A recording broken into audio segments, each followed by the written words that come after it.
Annoying, isn't it? We all get annoyed from time to time.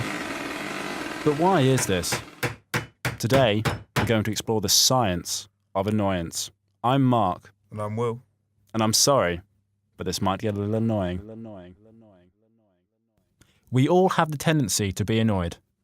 Some more so than others. Everyone has something that annoys them.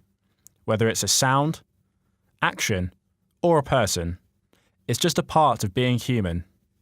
When you get annoyed, a part of the brain called the amygdala responds to the annoyance and takes over. The amygdala is the part of the brain that influences emotions such as fear, disgust, and in this case, annoyance. Sometimes it's not the frequency, it's the roughness, the quality of the sound, where the amplitude of a particular sound goes up or goes down, just like a baby's scream. We all have different tolerances and tastes. For example, I can't stand my neighbour's wind chime. But unfortunately, he must enjoy it. Music is even more subjective. With such diversity, everyone has bands and genres that they love, and others they just can't stand. Here are a few extreme examples.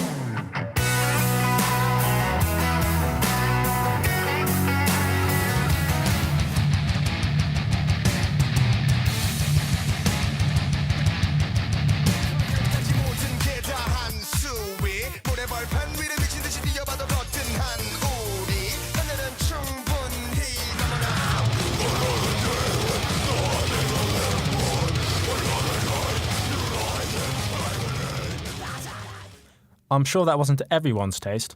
How many times have you heard an awesome new song you just can't get enough of, only for it to be overplayed to the point where you just can't stand it anymore?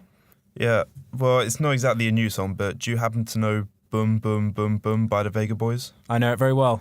It was one night my housemate and her friend just came home, decided to play it 20 or 30 times in a row, and it's just completely ruined the song for me. I don't blame you, man. Yeah, I just can't listen to it still. It's painful. You got one like that? Well, I can say the same thing about that cheerleader song. I guess when you hear something for the first time, it's new, it's novel. But once that novelty wears off, it loses its edge, and you find something else to replace it. Let me show you something. See, our brains are wired to seek out patterns. Some of you might even find this metronome soothing. But now if I put it out of rhythm,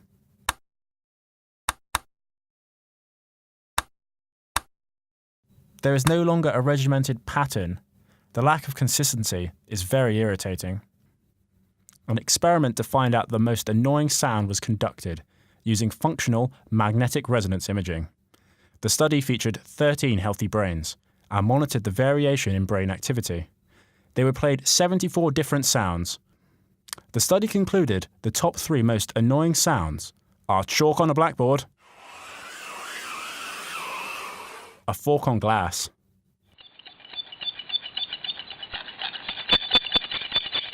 and the most annoying sound was a knife on a bottle. We took to the streets to find out what you had to say. So what sound annoys you the most? Girls screaming. My alarm when it goes off in the morning. When you're scratching your knife and fork on the plate when it finished eating and then oh, it's gross. The tap dripping constantly. Grinding of teeth, it irritates my soul. Kids screaming and having tantrums. Sloppy eating. The sound of like rubber rubbing against each other. We all agree those are some grating sounds. I'm sure there are many more we are yet to cover. What sound annoys you the most, Will? Well, other than your voice, Mark, I'd have to say I agree with one of the sounds that was just said. Kids screaming. God, I hate it so much. Oh, what? Like this? Yep, that's the one. So what does it irritate you the most? People annoy me more than sounds, as they can be harder to remedy, like someone chewing with their mouth open or picking their nose. See, it's not just noises that annoy us. There are many other stimuli that can make our blood boil. A few examples are spam emails, stubbing your toe, or when people don't do their dishes. The origin of the word annoyance is from an old French verb, annoyer, annoy, meaning to cause problems. These can generate both positive and negative outcomes. A positive example of this is someone walking slowly in front of you. The inconvenience this creates provides us with an incentive to overtake that person and thus ridding us of the annoyance. Picking up the pace will also get us to our destination faster. A negative example of this could be being tailgated, leading you to want to drive faster to increase the gap, which could result in breaking the speed limit or driving more erratically, which increases the potential to cause accidents. On a more somber note, initially endearing traits and habits of a romantic partner over time may end up being highly annoying and even the source of some breakups. So we fall in love with someone who is funny, or someone who is stolid, or someone who is attentive, only to fall out of love with them as time passes and the person is experienced as clownish or inexpressive or clingy. Nothing has changed except ourselves and the experiences that have occurred, which is to say everything has changed. This effect is not just applied to partners, but relationships with co-workers and friends. The more exposure we have to a person, the larger the multiplier effect. So if someone in your life has annoying traits, distancing yourself will ease the symptoms of annoyance. An itch is a general sensation we all know.